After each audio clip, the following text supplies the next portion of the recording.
Nesta segunda-feira, 1º de julho, o Plano Real completa 30 anos. E o Band Cidade inicia hoje uma série de reportagens sobre as mudanças econômicas ocorridas neste período. Na primeira matéria da série, você vai conferir como era o cenário da hiperinflação antes do Plano Real.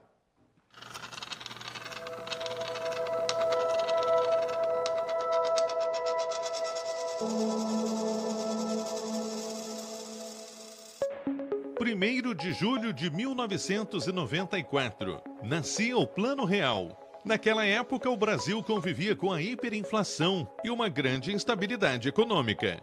Nós estamos desenhando um programa econômico de estabilização para um país de alta inflação, com crescimento econômico e uma sociedade aberta e democrática que nós queremos mantê-la assim. Era de elevada inflação, uma taxa de inflação alta mesmo, quer dizer, perda de poder aquisitivo da população, uma insatisfação generalizada em relação à capacidade dos governos de acabar com o processo inflacionário. Imagina uma inflação de 10.000%, uma inflação hoje cuja meta é 3,5%, que nós provavelmente não vamos atingir 3,25%, uma coisa assim. De 10.000% para 3,5%, digamos assim, é uma diferença absurda, brutal. A data representa uma virada histórica para a economia brasileira. Antes do Plano Real, o brasileiro encontrava dificuldades até para fazer as compras de mês. Naquele tempo, os brasileiros conviviam com a hiperinflação, que reduzia o poder de compra da população. Nos supermercados, os preços mudavam da noite para o dia. Certamente, os mais novos não sabem o que é esta máquina. É uma etiquetadora que funcionava para fazer a remarcação dos preços, que mudavam toda hora. Nos supermercados, ainda há quem lembre desta época. E não sabia, hoje tu comprava com 100, amanhã tem que levar 150. O desrespeito era maior, né? Hoje eu vejo que a concorrência, ela nos facilita enquanto consumidores. Era necessário muito planejamento. Isso porque a renda mensal do trabalhador era corroída pela inflação. O setor de varejo também sofreu com a instabilidade econômica daquele período. A indústria nem sempre conseguia atender os volumes de compra de uma maneira ordenada junto aos supermercadistas. E isso fazia com que todo mundo forçasse o estoque, todo mundo tinha que comprar estoque. E naturalmente a lei de oferta e demanda complicava, né, o abastecimento de modo geral. Antes de 1994, o Brasil passou por inúmeras mudanças monetárias, como tentativa de frear a inflação. Para cada novo plano, eram cortados 3 zeros da moeda, que também mudava de nome. Era Cruzeiro, mudou para Cruzado, Cruzado Novo, voltou a ser Cruzeiro. E os planos econômicos? Foram 6, entre 1986 e 1994. Cruzado 1, Cruzado 2, Plano Bresser, Plano Verão, Plano Collor 1, aquele que confiscou as cadernetas de poupança, e Collor 2.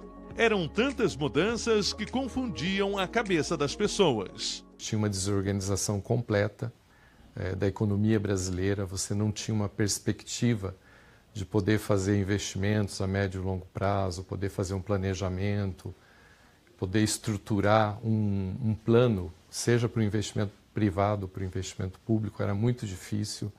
Então era algo que funcionava sempre num curto prazo, num imediatismo, numa desorganização, num verdadeiro caos do ponto de vista financeiro. Os empreendedores também encontravam dificuldades para abrir ou mesmo administrar uma empresa. A programação financeira de uma empresa, ela tinha que levar em consideração as próprias demonstrações contábeis dessas empresas, tinham correções monetárias e tudo mais, porque elas não retratavam o dinheiro que você tinha no início do mês, não retratava o poder de compra ao final do mês. Então isso tudo interferia na questão do empreendedorismo como um todo. O Plano Real foi um divisor de águas na economia brasileira. Finalmente conseguiu controlar a hiperinflação no país. Aliado a outras medidas, permitiu que o brasileiro tivesse uma moeda estável, equiparada ao dólar, o que também facilitou a entrada de produtos importados no país. O Brasil operou com uma taxa de câmbio em que o real tinha o mesmo valor do dólar. A gente começou a perder muito no comércio internacional. Entrou um volume muito grande de bens importados no Brasil. para renovar o parque produtivo, para que os consumidores tenham acesso a um conjunto novo de bens. Mas depois o país precisa ter um reequilíbrio de taxa de câmbio combinado a uma política industrial. E isso não aconteceu. Mas o plano ele foi uma vitória, uma conquista do brasileiro, do Brasil, né? Nós estamos vivendo esses 30 anos, é algo histórico, que ficou para sempre. Isso só vai mudar se os governantes que estão por aí ou que vierem depois fizerem muita besteira.